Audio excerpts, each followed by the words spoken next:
நான் எழுதிய தூய நற்செய்தி பிரிவு 2 இறைவார்த்தைகள் 13 முதல் 22 முடிய. அக்காலத்தில் யூதர்களுடைய பாஸ்கா விழா விரைவில் வரவிருந்ததால் இயேசு எருசலேமுக்கு சென்றார்.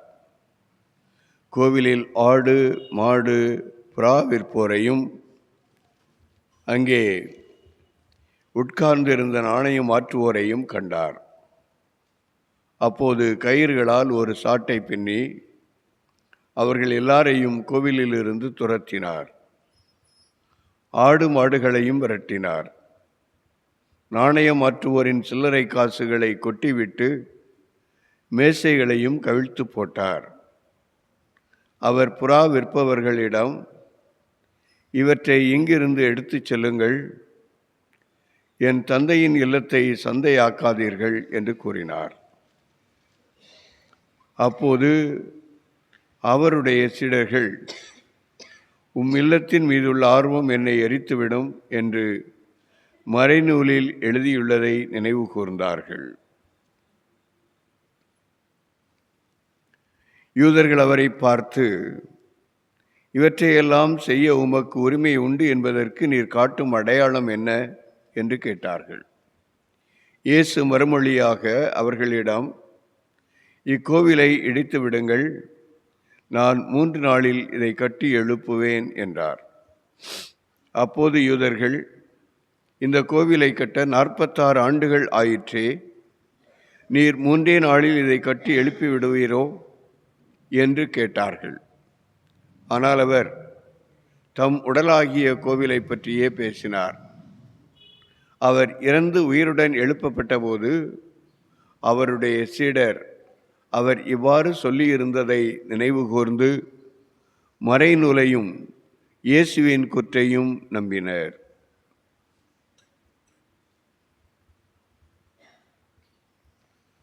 ஆண்டவரின் அருள்வாக்கு. இறை இயேசுவில் அருமையான சகோதர சகோதரிகளே, இன்றைய நாளிலே லாத்தரன் பெருங்கோவில் நேர்ந்தெளிப்பு விழாவை கொண்டாடுகின்றோம். தொடக்க கால திரு அவையிலே வேத கலாபனைகள் மிகுந்த காலமாக இருந்தது. வெளிப்படையாக கிறிஸ்துவின் சீடர்கள் வழிபாடுகளை நடத்த இயலவில்லை. அவ்வாறு கிறிஸ்தவர்கள் என்று அறிந்தாலே அவர்கள் கொலை செய்யப்பட்டார்கள். அப்படிப்பட்ட ஒரு காலகட்டம். எனவே அவர்கள் வீடுகளிலே தங்களுடைய வழிபாட்டை நடத்தினார்கள்.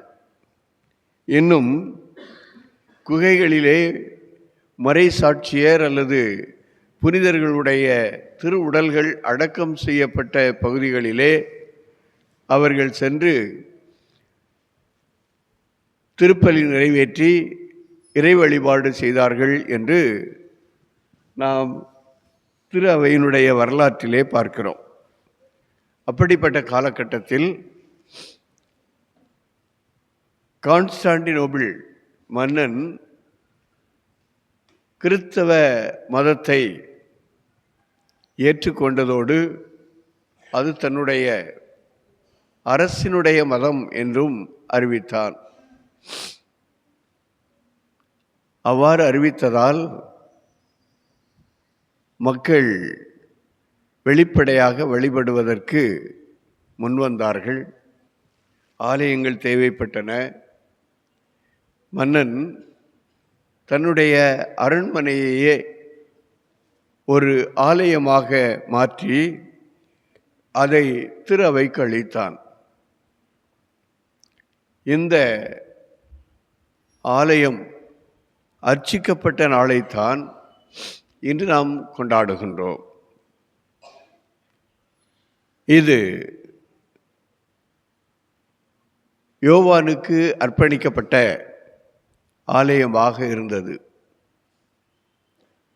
இந்த ஆலயத்தில்தான் ஏறத்தாழ 1000 ஆண்டுகள் திருத்தந்தையர்கள் வசித்து வந்தார்கள்.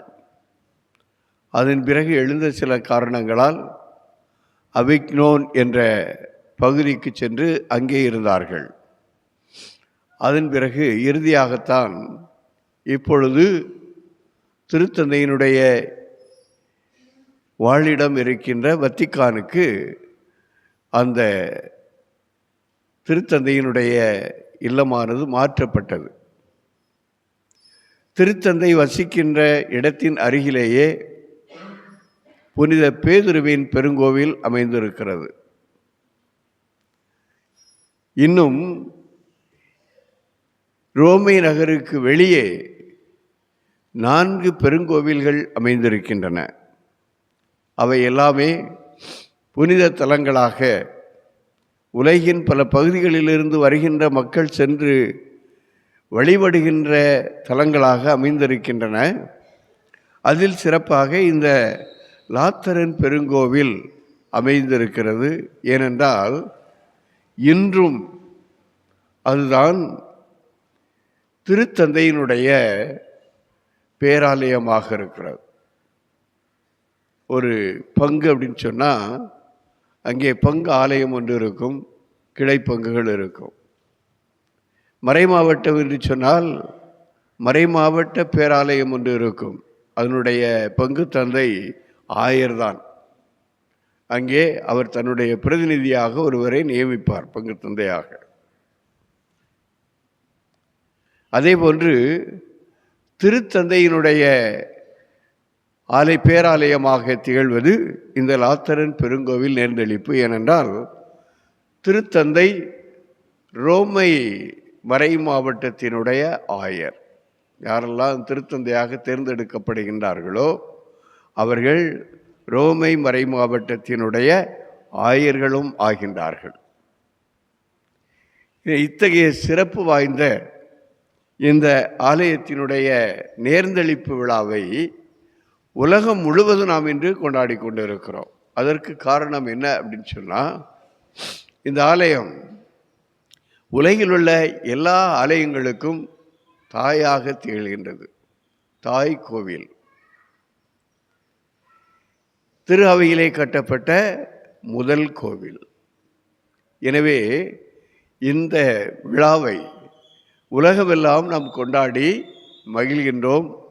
திருத்தந்தையினுடைய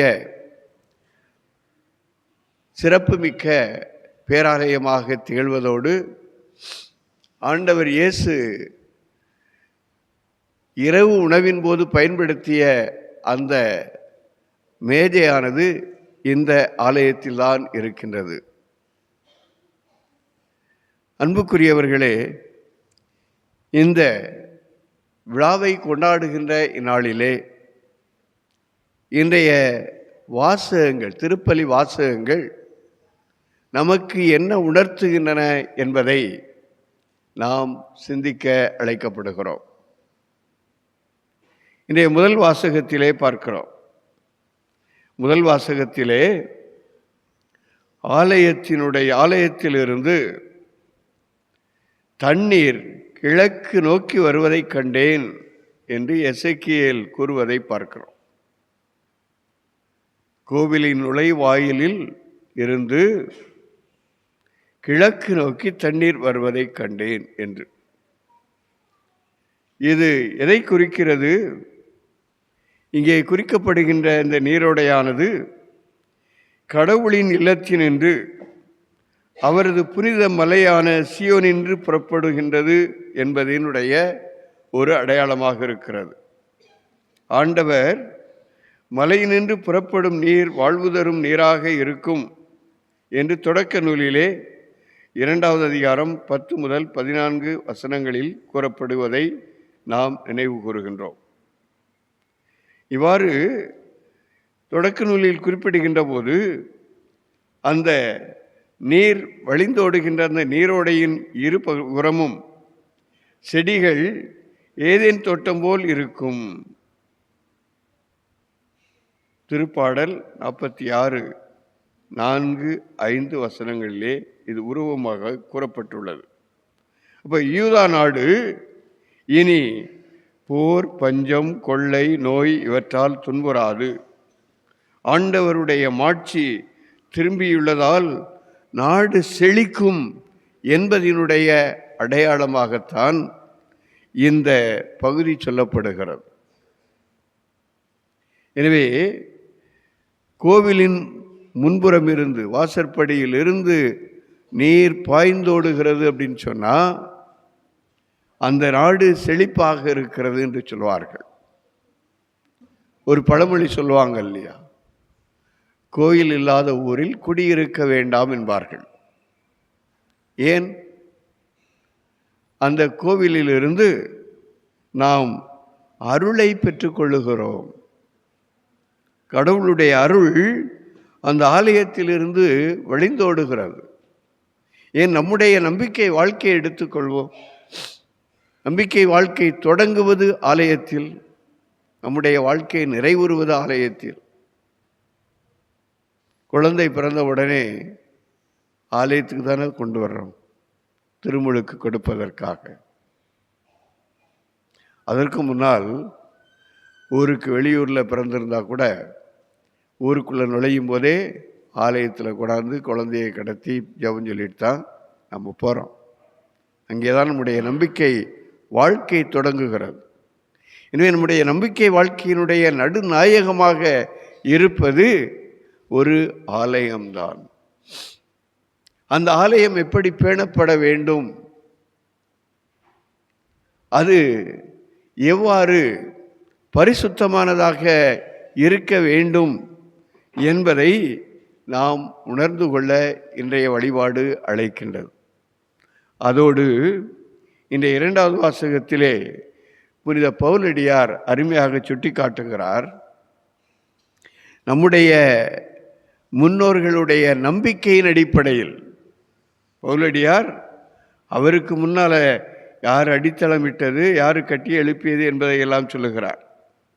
மற்றவர்கள் அடித்தளமிட்டதில் நான் கட்டி எழுப்பினேன். எதை? திருச்சபை என்ற கட்டிடத்தை. இதேபோன்று நம்முடைய நம்பிக்கை வாழ்க்கையில் நம்முடைய முன்னோர்கள் இட்ட அடித்தளம். குழந்தைகளுக்கு திருமுழுக்கு கொடுக்கிறோம் என்றால் அதற்கு காரணம் என்ன? அந்த குழந்தை எல்லாவற்றையும், எல்லா நம்பிக்கை கோட்பாடுகளையும் அறிந்திருக்கிறது என்பதால் அல்ல. மாறாக அதனுடைய பெற்றோர், ஞான பெற்றோர், மூதாதையர்கள் இந்த கோட்பாடுகளை எல்லாம் அறிந்தவர்கள். அவர்கள் இந்த குழந்தையை அந்த கோட்பாட்டிலே வளர்க்கக்கூடியவர்கள் என்ற ஒரு நம்பிக்கையில்தான் நம்முடைய குழந்தைகளுக்கு திருமுழுக்கு கொடுக்கிறது திரு அவை.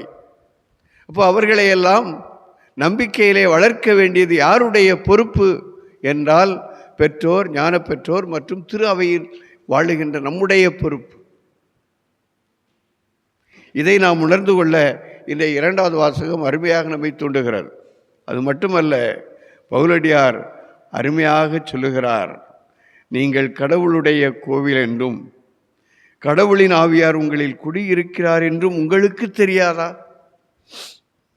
நாம் எப்பொழுது கடவுளுடைய ஆவியை பெற்றுக்கொண்டோம்? நம்முடைய திருமுழுக்கின் போதே நாம் கடவுளுடைய ஆவியை பெற்றுக்கொண்டு இருக்கிறோம். அவ்வாறு கடவுளுடைய ஆவியை பெற்றுக்கொண்டிருக்கின்ற நாம் அந்த ஆவியார் நம்மில் குடிகொண்டிருக்கிறார் என்பதை நாம் உணர்கின்றோமா? ஆலயம் அது ஒரு கட்டிடம், அது அழகுபடுத்தப்பட்ட ஒரு கட்டிடம் என்று வைத்துக்கொள்வோம். அந்த கட்டிடம் மட்டும் இருந்தால் அது கோவிலாகாது. அங்கே இறை பிரசன்னம் இருக்க வேண்டும். அதேபோன்று நீங்களே கடவுளின் கோவில் என்று நம்மை பார்த்து பவுலடியார் கூறுகிறார் என்றால் இந்த உடலை பார்த்து அல்ல, இந்த உடலின் ஆழத்தில் குடியிருக்கின்ற ஆவியாரை நாம் கொண்டிருப்பதால் தான். ஓ பரிசுத்த ஆவியே, என் ஆன்மாவின் ஆன்மாவே என்று பாடுகிறோம். மனிதன் உடலாலும் ஆன்மாவாலும் உருவாக்கப்பட்டவன். எனவே அந்த ஆன்மாவின் ஆன்மாவாக தூய ஆவி குடிகொண்டிருக்கிறார். எனவேதான் நம்மை நீங்கள் தூய ஆவி குடிகொண்டிருக்கின்ற ஆலயம் என்று ஆண்டவர் இயேசு பவுலடியார் அருமையாக குறிப்பிடுகின்றார். அன்புக்குரியவர்களே, இப்படிப்பட்ட இந்த ஆலயத்தை நாம் எப்படி பாதுகாக்க வேண்டும்? இன்றைய நற்செய்தியிலே பார்க்கிறோம். ஆண்டவர் இயேசு ஆலயத்திற்கு செல்லுகிறார். அவர் செல்லுகின்ற காலம் இது பாஸ்கா காலத்திற்கு முன்னால். பாஸ்கா விழா விரைவில் வரவிருப்பதால் இயேசு எருசலேமுக்கு சென்றார்.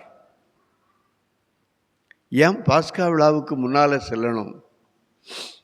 நாம் முன்னால் 2 வாரத்துக்கு முன்னால் வாசித்த நற்செய்தியிலே கேட்டோம்.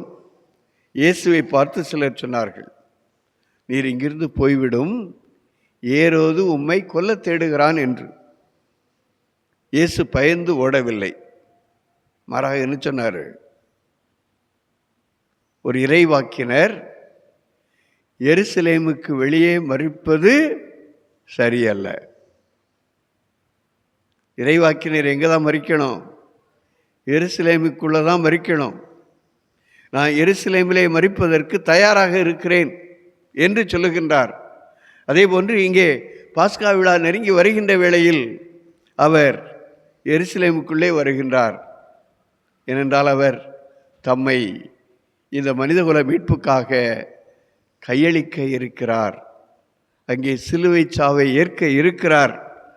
அதற்கு முன்னால் அவர் செய்த ஒரு காரியம்தான் இந்த ஆலயத்தை தூய்மைப்படுத்தியது.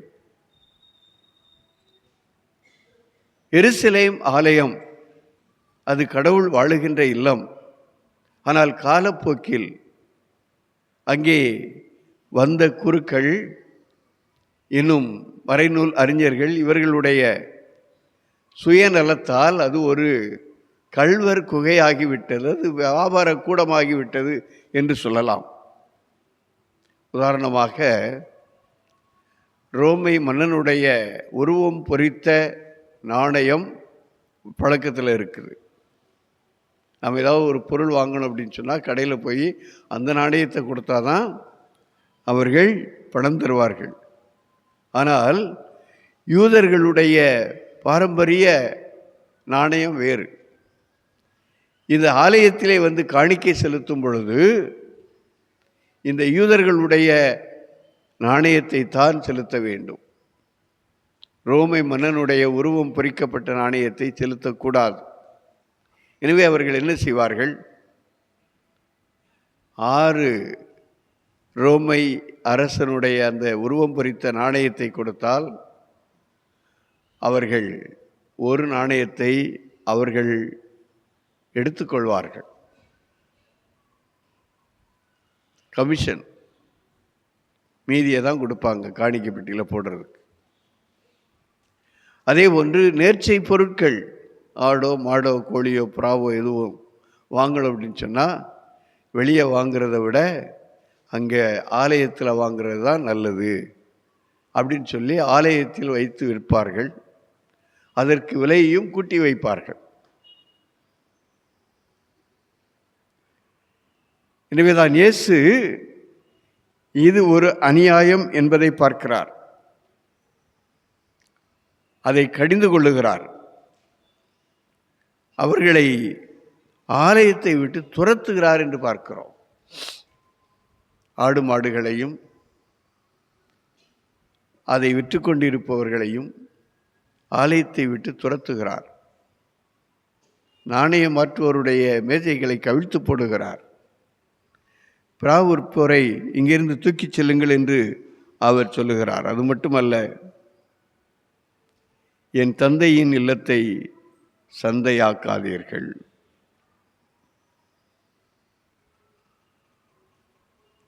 அன்புக்குரியவர்களே, இயேசு இவ்வாறு ஆலயத்தை தூய்மைப்படுத்துகிறார் அப்படின்னு சொன்னால் அது ஒரு அடையாளம். இறைவன் குடியிருக்கின்ற ஆலயமானது தூய்மையாக இருக்க வேண்டும். இறை பிரசன்னத்தை உணர்த்துவதாக இருக்க வேண்டும்.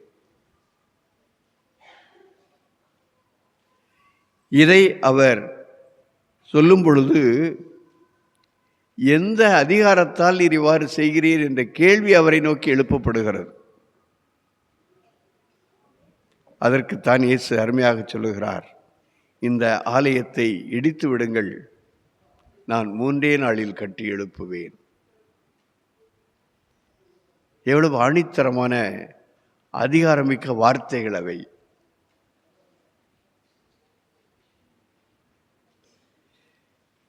இயேசு அவ்வாறு சொல்லும் முன்னால் அந்த ஆலயமானது 2 முறை இடிக்கப்பட்டிருக்கிறது. சாலமோன் கட்டிய ஆலயம் முன்பே நபுக்கத்நேசரால் இடிக்கப்பட்டு விட்டது. அதன் பிறகு செருபாபேல் என்பவர் ஒரு ஆலயத்தை கட்டுகிறார். அதற்கு மேல அந்த ஆலயமும் இடிக்கப்பட்டு விட்டது பழுதடைந்ததால். எனவே பெரிய ஏரோது என்பவன் மக்களுடைய ஒரு நம்பிக்கையை பெற வேண்டும் என்ற எண்ணத்தோடு சிதலமடைந்த அந்த ஆலயத்தை இடித்துவிட்டு ஒரு ஆலயத்தை கட்டுகிறான். அந்த ஆலயத்தை கட்டி எழுப்புவதற்கு 46 ஆண்டுகள் ஆகியிருந்தன. அந்த ஆலயத்தின் முன்னால் நின்றுதான் ஆண்டவர் சொல்லுகிறார், இந்த ஆலயத்தை இடித்து விடுங்கள், நான் 3 நாளில் கட்டி எழுப்புவேன். எனவேதான் அவர்கள் கேட்கின்றார்கள், இதை கட்டுவதற்கு 46 ஆண்டுகள் ஆயிற்றே, நீ 3 நாளில் கட்டி எழுப்புவாயோ என்று. ஆனால் நாம் உணர வேண்டியது என்ன? இயேசு குறிப்பிட்டது அந்த ஆலயத்தை அல்ல, தன்னுடைய உடலை, தன்னுடைய உடலாகிய ஆலயத்தை. இந்த ஆலயத்தை இவர்கள் இடிக்கப் போகின்றார்கள், கொல்லப் போகின்றார்கள். ஆனால் 3வது நாளிலே நான் உயிர் தெழுவேன் என்பதை அவர் சுட்டி காட்டுகின்றார். அவருடைய உயிர்ப்புக்கு பின்னால் அவருடைய சீடர்கள் இதனை உணர்ந்து கொண்டார்கள் என்பதையும் நாம் பார்க்கின்றோம். மறந்த சகோதர சகோதரிகளே, சிலுவையில் அறையப்பட்டு கொலையுண்ட இயேசுவை தந்தை 3ஆம் நாள் உயிர்த்தெழச் செய்வார். உயிர் பெற்ற எழுந்த இயேசுவே உண்மையான நிறைவான ஆலயம். அவரில் தான் கடவுள் முழுமையாக குடிகொண்டுள்ளார். அவரில் தான் கடவுளும் மனிதரும் முழுமையாக சந்திக்கின்றனர் என்பதை இந்த வார்த்தைகள் நமக்கு சுட்டி காட்டுகின்றன. இப்போ நாம எங்க கடவுளை சந்திக்கிறோம்? கிறிஸ்துவில் தான் சந்திக்கின்றோம். கிறிஸ்துவில் தான் சந்திக்கின்றோம். ஒவ்வொரு அருட்சாதனத்தையும் நாம் நிறைவேற்றுகின்ற போது அங்கே கிறிஸ்து செயல்படுகிறார், குருவானவர் அல்ல. திருமுழுக்கு கொடுக்கின்ற போது குருவானவர் ஒரு கருவி. ஆனால் அங்கே செயல்படுவது யார்? கிறிஸ்து. இது நம்முடைய நம்பிக்கை. எத்தனை பேர் நம்புறோன்னு தெரியல. குருவானவர் பாவ சங்கீர்த்தன தொட்டியிலே அமர்ந்து பாவ பொருத்தல், பாவ சங்கீர்த்தனம் கொடுத்து கொண்டிருக்கிறார் என்றால் அங்கே குருவானவர் அல்ல, கிறிஸ்து நம்முடைய பாவங்களை மன்னித்து கொண்டிருக்கிறார். இந்த திருப்பிடத்திலே திருப்பலி நிறைவேற்றப்படுகிறது என்றால் அங்கே குருவானவர் திருப்பலி நிறைவேற்றவில்லை, கிறிஸ்து செயல்படுகிறார். கிறிஸ்து தன்னுடைய உடலை, தன்னுடைய இரத்தத்தை நமக்கு உணவாக பானமாக தருகின்றார். அப்போ அந்த கிறிஸ்துவில் தான் நாம் இணைகின்றோம், கடவுளுடைய பிரசன்னம் பிறக்கின்றது. இந்த நம்பிக்கை நம்மில் எத்தனை பேருக்கு உண்டு? அன்புக்குரியவர்களே, நாம் சிந்தித்து பார்க்க வேண்டும். இந்த நம்பிக்கை எத்தனை பேருக்கு உண்டு? இந்த நம்பிக்கை இருந்தால் நாம் அருட்சாதனங்களை ஒருபோதும் புறக்கணிக்க மாட்டோம். அருட்சாதனங்களை பெறுவதற்கு ஆவல் உள்ளவர்களாக இருப்போம். திருச்சபையினுடைய வரலாற்றிலே பார்க்கிறோம், ஒரு காலகட்டத்திலே நற்கருணை கிறிஸ்துவினுடைய உடனிருப்பு, அவருடைய திருவுடல் திரு ரத்தம் என்று நம்பிய நம்பிக்கையாளர்கள் அதனை அதிகமாக பெற வேண்டும் என்று ஒரே நாளிலே ஆலயமாக சென்றார்களாம். இங்கே நற்கருணை வாங்கிட்டு அடுத்த ஆலயத்துக்கு ஓடுவாங்க.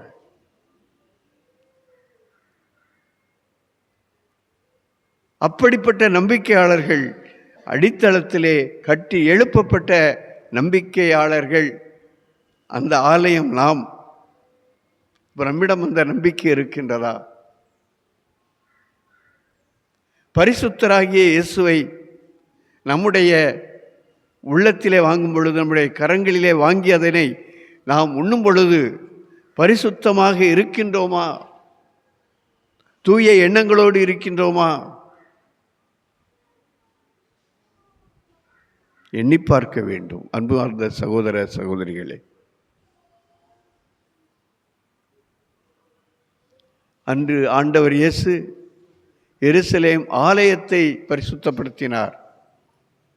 இன்று அவர் விரும்புவது நாம் கிறிஸ்துவும் நாமும் சந்தித்து கடவுளுடைய பிரசன்னத்தை உணர்கின்ற நாம் நம்முடைய உள்ளத்தை, தூய ஆவி குடிகொண்டிருக்கின்ற நம்முடைய உள்ளத்தை பரிசுத்தமாக வைத்திருக்க வேண்டும் என்று விரும்புகிறார். பரிசுத்தப்படுத்த அழைக்கிறார். எனவே அன்புக்குரியவர்களே, நாம் அத்தகைய ஒரு தூய வாழ்க்கை வாழ வேண்டும். இந்த உலக நாட்டங்களால், கவர்ச்சிகளால் நாம் இழுத்துச் செல்லப்பட்டு விடக்கூடாது. இன்னும் குறிப்பாக சொல்லப்போனால், நாம் அனைவரும் கிறிஸ்துவோடு இணைந்து கடவுளுடைய ஒரு அங்கமாக மாறுகிறோம். கிறிஸ்துவின் மறைவுடலாக மாறுகிறோம் அப்படின்னு சொன்னால் நாம் கடவுளாக தான் இருக்கிறோம். அப்படி தானே? தந்தை, மகன், தூய ஆவியார், கடவுள் 3 ஆட்களாக இருக்கிறார். நாம் கிறிஸ்துவினுடைய மறைவுடல் அப்படின்னு சொன்னால் என்ன அர்த்தம்? நம்ம கடவுளோட இணைந்து இருக்கிறோம், ஒன்றுபட்டு இருக்கிறோம்.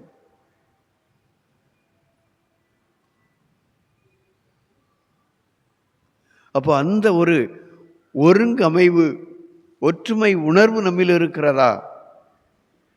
இன்று நம்மிலே எத்தனை வேறுபாடுகளை பார்க்கிறோம், எத்தனை வேறுபாடுகளை பார்க்கிறோம். நிறத்தால், மொழியால், இனத்தால், இவற்றை எல்லாவற்றையும் களைந்து நாம் கடவுளுடைய ஆவியானவர் குடிகொண்டிருக்கின்ற ஆலயம், இந்த எண்ணத்தில் நாம் நம்மையே கிறிஸ்துவோடு இணைத்து ஆலயங்களாக வாழ வேண்டும் என்று இன்றைய விழா நமக்கு அழைப்பு விடுக்கிறது. திருப்பலி வாசகங்களும் நம்மை தூண்டுகிறது. நாம் நம்மையே கிறிஸ்துவோடு இணைத்து கொள்ள விரும்புகிறோமா? ஆலயம் என்பது நாமும் கிறிஸ்துவும் இணைகின்ற ஒரு இடம். அதை உணர்ந்து நம்முடைய ஆலயத்தை பேணவும், வழிபடுகின்ற இந்த ஆலயத்தை பேணவும், இன்னும் சிறப்பாக கிறிஸ்துவின் ஆவி குடிகொண்டிருக்கின்ற ஆன்மாவை கொண்டிருக்கின்ற, உள்ளத்தை கொண்டிருக்கின்ற நம்முடைய உடலை, நம்முடைய சிந்தனைகள், நற்சிந்தனைகள், நேர்மறை பார்வைகள், பாகுபாடற்ற அறிவுபூர்வமான சிந்தனைகள் இவற்றால் பரிசுத்தமாக வைத்திருக்கவும் இறைவனுடைய அருளை இந்த திருப்பலியிலே கேட்டு மன்றாடுகிறேன்.